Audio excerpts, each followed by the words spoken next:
I'm excited to introduce our next speaker, Mr. Robert Powelson, the President and CEO of the National Association of Water Companies, the NAWC. Mr. Powelson's resume is long and distinguished. The NAWC itself represents the private water utilities across the nation. The 15 largest NAWC members invest over $6 billion annually in water infrastructure, and they have significant expertise and resources. So, as most of you know, roughly 80% of the U.S. population is served water by municipal systems, and over 95% is served by wastewater by municipal systems. And many of these municipal systems are small, with over 50,000 systems serving 3,000 people or less. One of the important investment thesis of the water utility sector is that the infrastructure investment is going to lead to EPS growth, but also that the smaller municipal systems will turn to the private sector to help meet the increasing needs, including the stringent PFAS standards. As the population continues to grow and more pressure is placed on our resources, we need NAWC and Mr. Powelson's leadership. Prior to joining the NAWC, Rob served as a federal energy regulatory commissioner for a commissioner nominated by our current president back in May of 2017. He's also served as chairman of the Pennsylvania Public Utility Commission, one of the better commissions in the country. Also on the Pennsylvania's Marcellus Shale Advisory Commission, and chairman of the NARUC committee, amongst many other things. Welcome, Rob.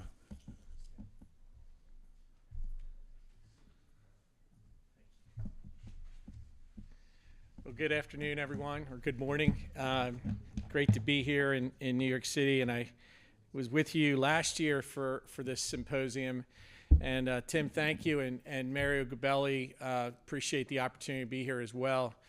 I joked with Mario before I came up, I'm not going to make any predictions on baseball, because the last time I did that, the Phillies won the NL East, and then we got knocked out in the first round by the Mets. So I'm going to stay in my lane here, other than to note that we are the NL East champs for now. Tim really set this up nicely, and you heard from the prior speaker, Craig Patlin, Troy Dixon from Connecticut Water, about some of the challenges that are facing our industry. So I thought about it on the train ride up here, how I would start with the, not to give Debbie Downer news about the water industry, but to kind of contextualize what we face as an industry. And as a good student, as I joke with Mario, I couldn't get into Fordham, so I went to St. Joe's in Philadelphia. But the Jesuits brought up our A game when it came to literature and writing. And I thought of The Tale of Two Cities that was written by Charles Dickens back in 1859, where he was quoted as saying, "It was the best of times and the worst of times." And that really encapsulates the water industry here in the U.S. So let me start with the best of times.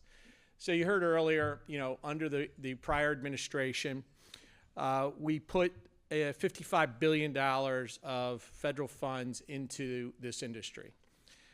Good news, right? We're going to have set-asides for PFAS remediation in the form of about $12 billion, around $13 billion for lead service replacement, and then some other, the remainder hopefully for infrastructure. We also look at the market over the next 5 years. This is Bluefield Research, but you look at the market, it's $1.6 trillion, and if you overlay that with stormwater management, that number gets up to about $1.9 trillion. So there's scale there, and it speaks to my thesis, being here at the Harvard Club, that we can't sustain 51,145 drinking water systems. Think about that. Fragmentation in our industry is a huge issue.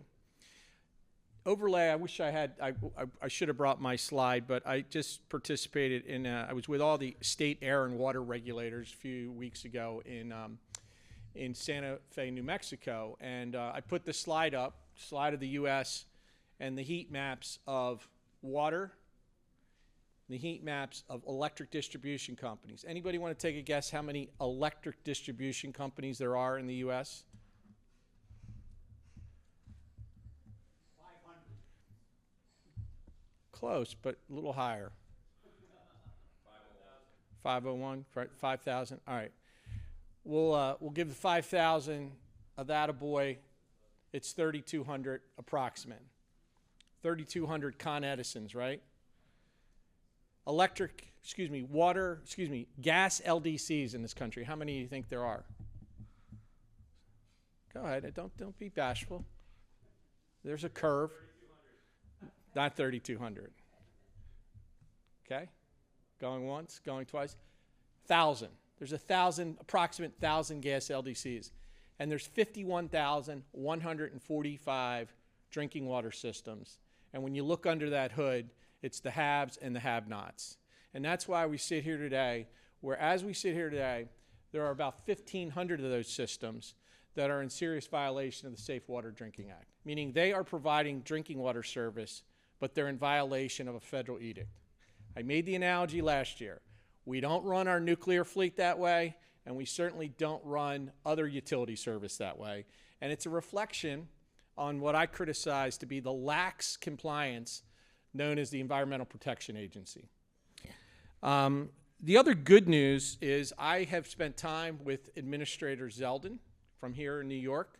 He understands, coming from a congressional district that has exposure with PFAS, he understands that we're not going to come in with political dogma and undo this rulemaking. And by the way, I'm someone, as Tim mentioned in my bio, I have a lot of scar tissue from rulemakings, right? They're long, they can get litigious, they can really irk people when you're putting a rulemaking down where you impact, for example, in my world, the natural gas industry and our interstate pipeline network. And so if you do a rulemaking correctly, you usually have pretty broad stakeholder engagement. You have a developed record, and the courts will reward you for that.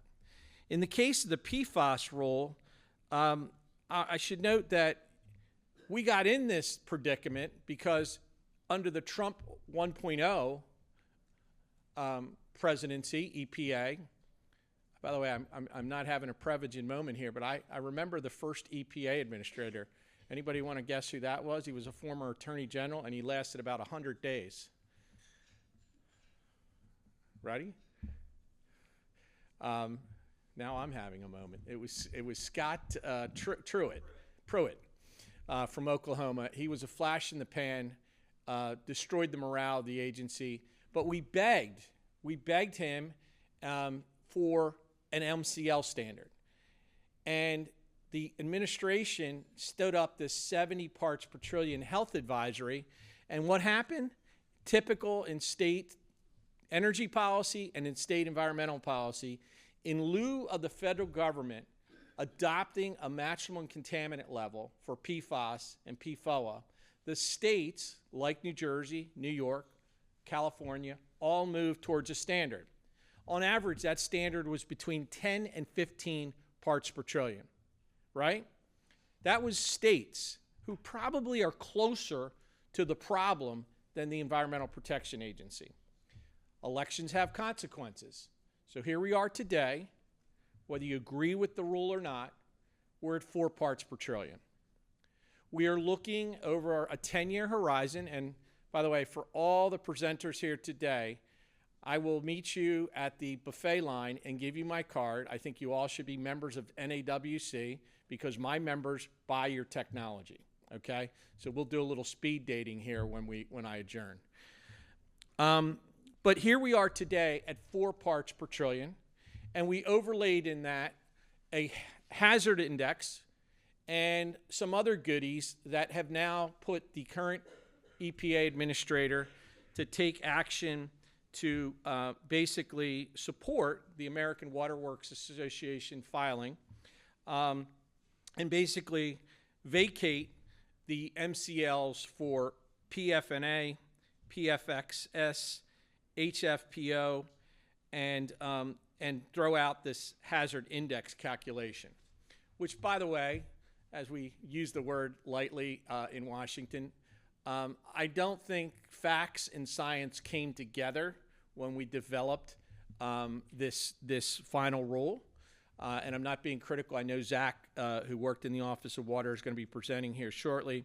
And hence, I think that's why the courts are probably going to strike down the hazard index, and they're going to be able to coalesce behind what the EPA is doing on the other emerging contaminants and kind of kick that out as well. So we'll only come down to the EPA is basically going to go forward with supporting a 4 parts per trillion mandate, and then provide an exemption or do away, not defend the rule in its current form on those 3 other additional emerging contaminants and the hazard index.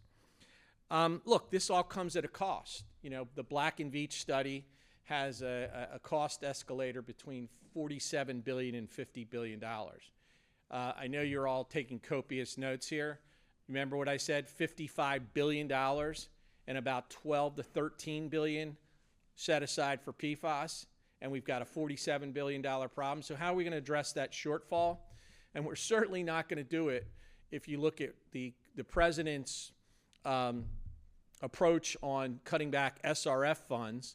Luckily, the U.S. Senate held the line at 2024 funding levels. But the fact of the matter is, this rule is going forward, okay? Maybe not in its current form, and you heard from my member company, Connecticut Water.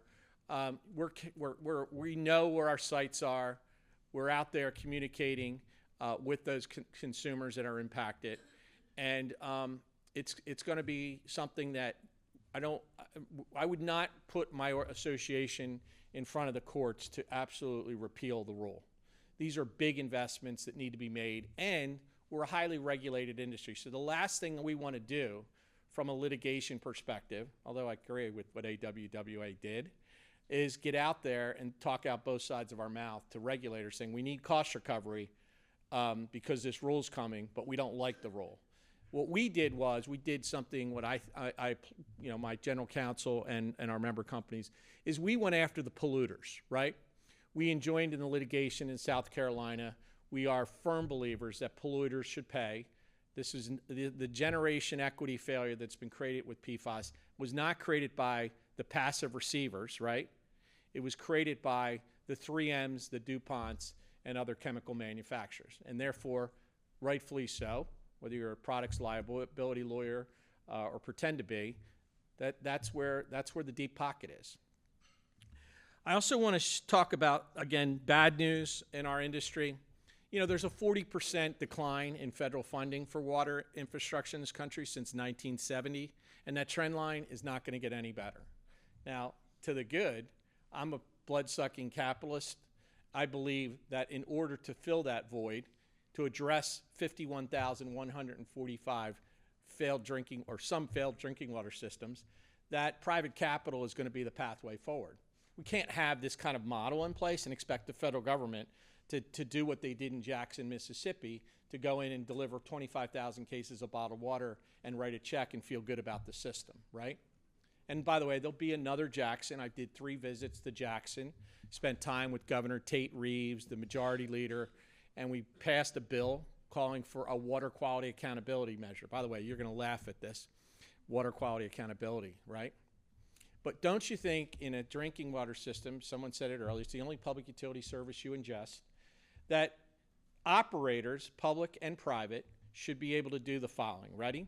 You should be able to have an asset that is mapped with GIS technology, right? You should know where your pipes and your meter sets are, right? The technology's there. You should be able to file a plan that addresses fire hydrants.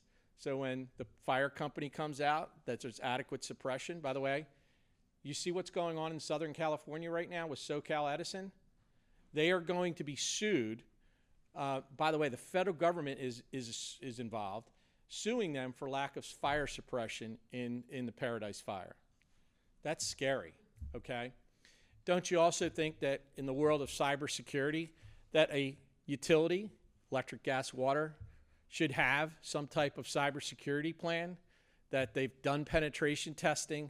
They're able to communicate when an incident hits. They're able to triage the event when it hits, and updated rates and tariffs. That is a low bar, okay, a really low bar, but yet what happens in America today is we allow these laggards to limp along, and then it becomes a public health crisis. So that's the Debbie Downer news, but I'm also here to tell you that I think there's a lot of upside to where we are headed with regards to consolidation policy, and it's really going to start at the state level. I don't think state public utility commissions and state environmental regulators, and by the way, what's driving this, and Tim asked me to talk a little bit about this. By the way, if anybody in this room as a recovering regulator were to ask me, did you have any like telltale signs of this thing called AI development and the mega trend known as data centers? And I would have been like, no, I missed it. And here we are today. By 2030, we're going to need 80 gigawatts of power. And by the way, states and governors, everybody wants the development, but we don't have enough power on the grid to meet the demand. But yet, we talk, everybody, the EEI, the AGA folk, the Nuclear Energy Institute, everybody's gaga power, right? We need power. We need clean power. It's got to be reliable power. And Google and AWS and Microsoft, it's phenomenal what they're doing. I mean, we actually have a nuclear renaissance in this country because of data center development. But here's what I learned on Monday in a presentation I participated in, is that people are missing the thermal load to manage and chill these centers. So let me give it to you. Hyperscalers. A hyperscale profile on water usage is about 550,000 gallons a day. A mild, like a tier one, small, mid-size, is about 18,000 gallons a day. Now, I'm not going to sit here and tell you that Connecticut Water is going to have metered water at 18,000 gallons to a data center. And the data centers are the ones that are doing that now are going to wake up and say, wait a minute, that's so inefficient. And so what do we need to do to manage our thermal loads and source water? And by the way, 40 U.S. states in the country right now are facing some type of, over the decade, are going to face some type of water scarcity issue. It's not just a Texas, Southwest California issue, okay? As a country, we're the largest consumers of water molecules in the world, right?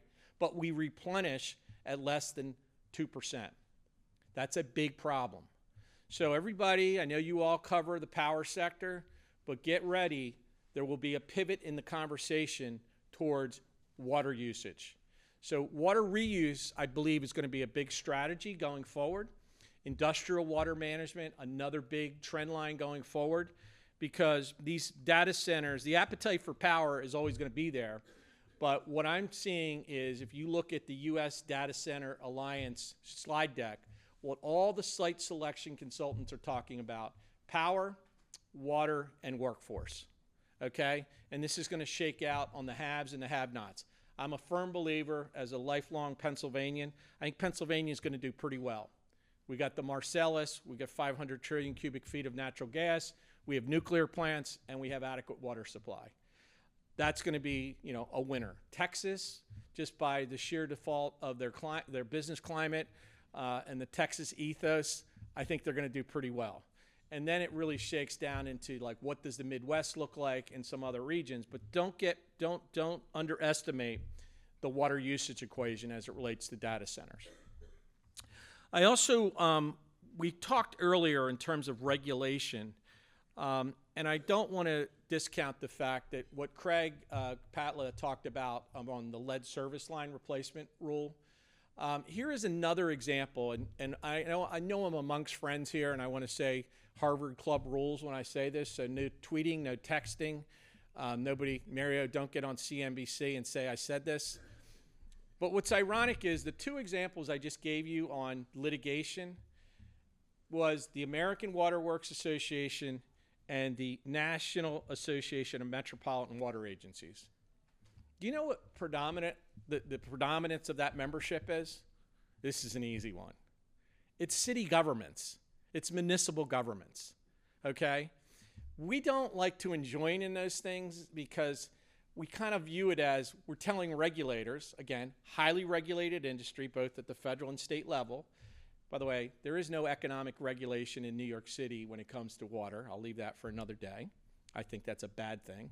But the reality is that these entities always talk a good game about water and we need funding, but yet they'll go litigate a rule because they want to dumb down a rule.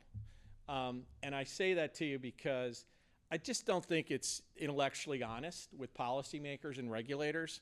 So Craig's point about the lead service lines, look, we catalog those lines. We know where they are.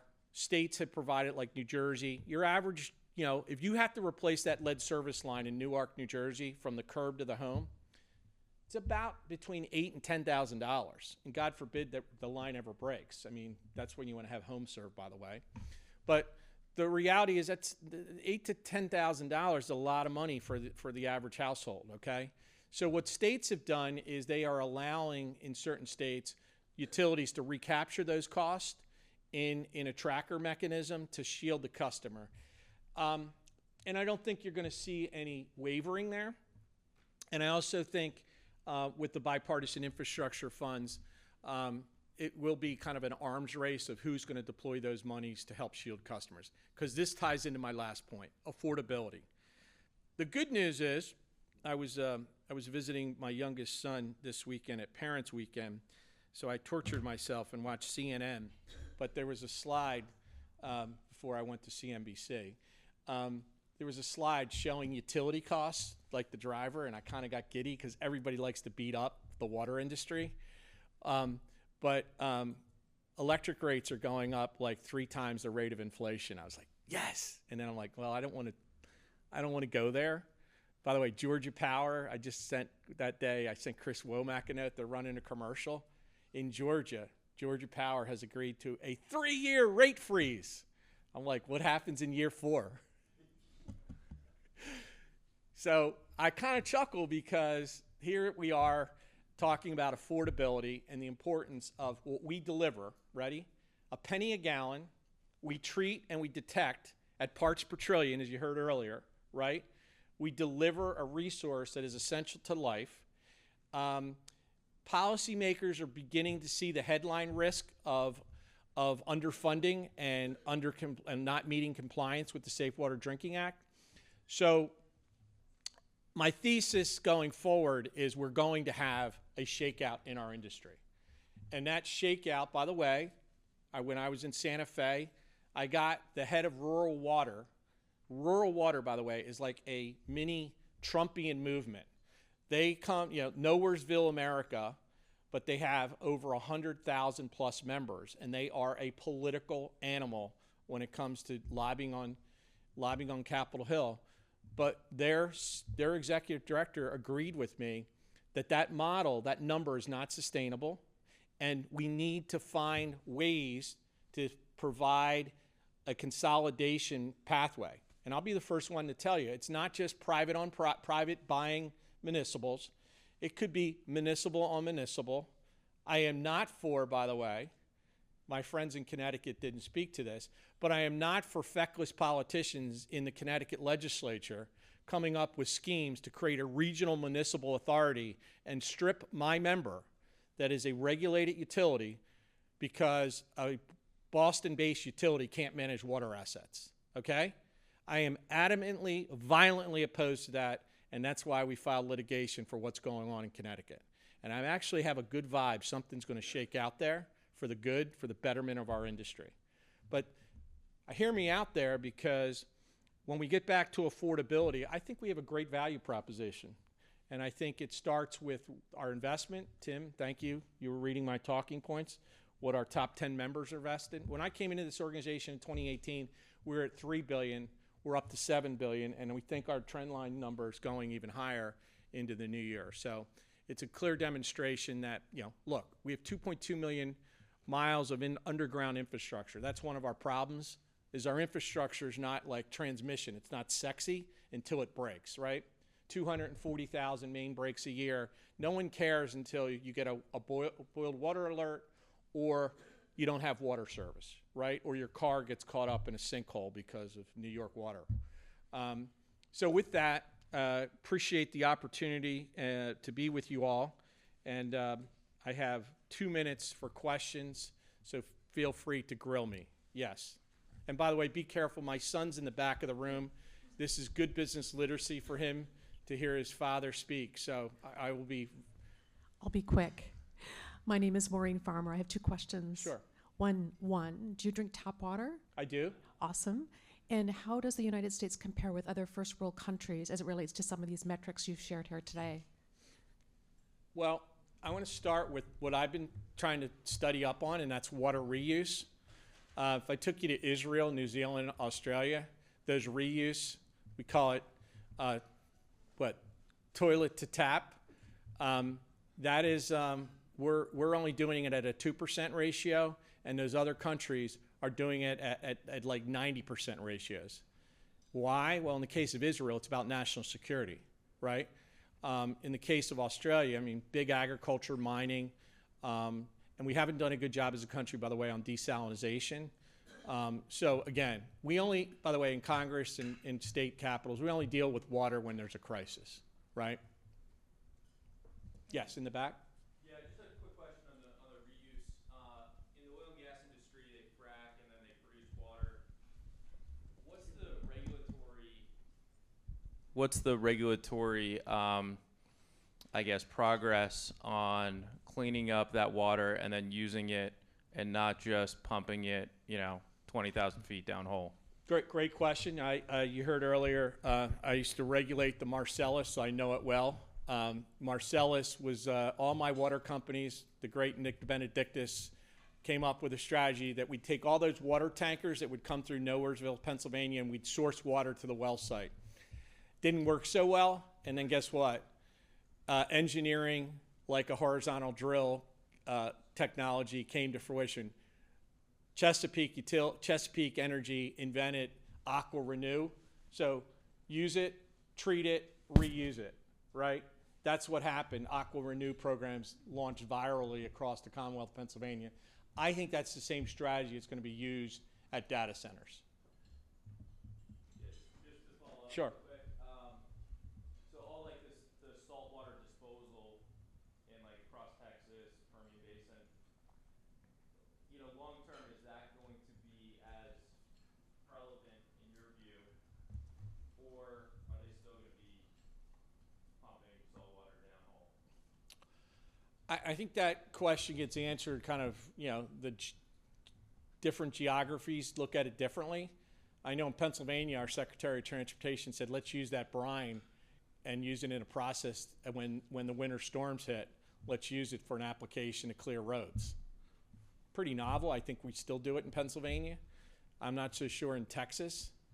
And I would, by the way, I should ask, the Texas TCEQ chairwoman was our moderator at that panel I did. By the way, you talk to Texans, as much as they're gaga about this evolution of data centers, they're also, like I could sense from her, they're very worried about water usage. As Twain once said, whiskey's for drinking, water for fighting. By the way, in Texas, as I taught my son, Texas is a fierce republic, right? They have their own independent grid.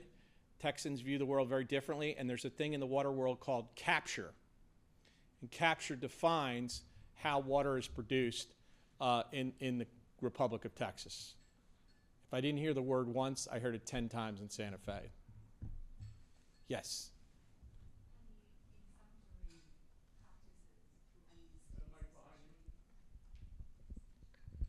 Any exemplary practices, especially in areas where they have greater PFAS contamination, and yet they did a better job? What have they done right? Thank you. Yeah, great question. And let's start with, look, the EPA, to their credit, there's between, I think it's 4,300 to 6,600, heat map exposed areas with PFAS. Some of them are, characteristic military base. But there's some other areas where that's not the case. And so to your question, look, our early initial investment, I can tell you this, was go call Calgon and go with GAC. and then it's evolved into ionized exchange, and other technologies are involving. One of my member companies, who I'll let go nameless, that presented last year, they've developed their own technology.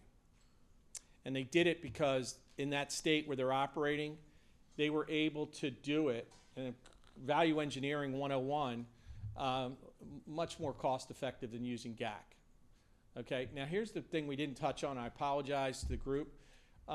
Here we are today under CERCLA. We're going to treat, detect, and dispose, and then we're going to get sued by Morgan & Morgan. So if we don't get the CERCLA exemption that we have been lobbying for, and by the way, it's an eclectic group of lobbying interests, that's going to be a very sad day for our industry. And we, as you heard me say, we're point sourcing. We know where this is coming from. We have to disclose it to a consumer that there's exposure to it.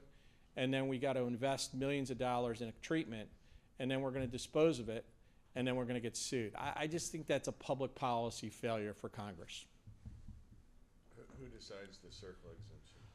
So Congress has to act. The EPA, the prior administration, would tell you, well, we can work on a case-by-case basis. I don't deal in case-by-case, Tim. It's called trust but verify, so I'd like to have codified legislation that provides that blanket exemption. I did get an earful in Santa Fe, though, for one of the cleanup companies. Said, you squeeze the balloon, so you guys get your exemption, and then, products liability law kicks in.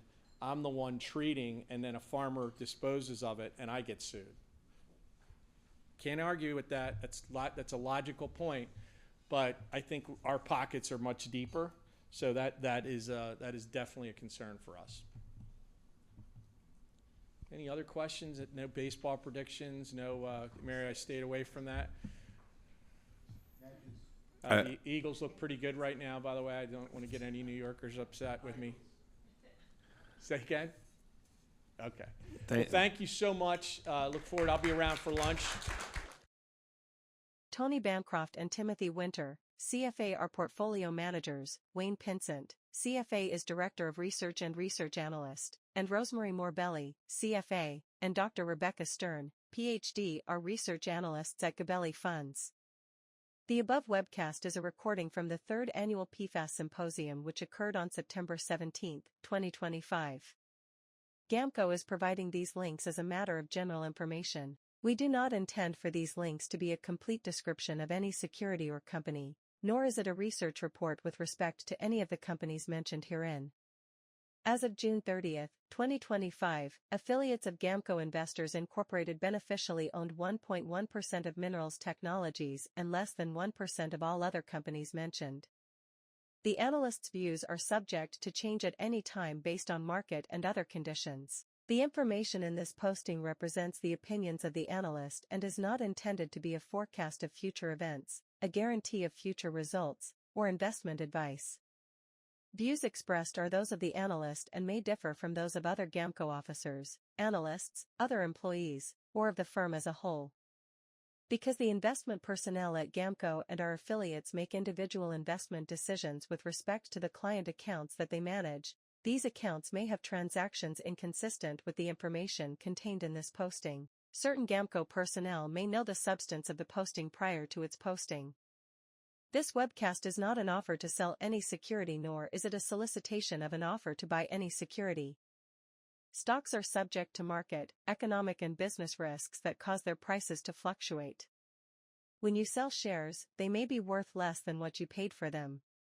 For more information, a prospectus, or summary prospectus, visit our website at www.gabelli.com or call 800 Gabelli 800 422 355 914 921 5100 fax 914 921 5118 info@gabelli.com.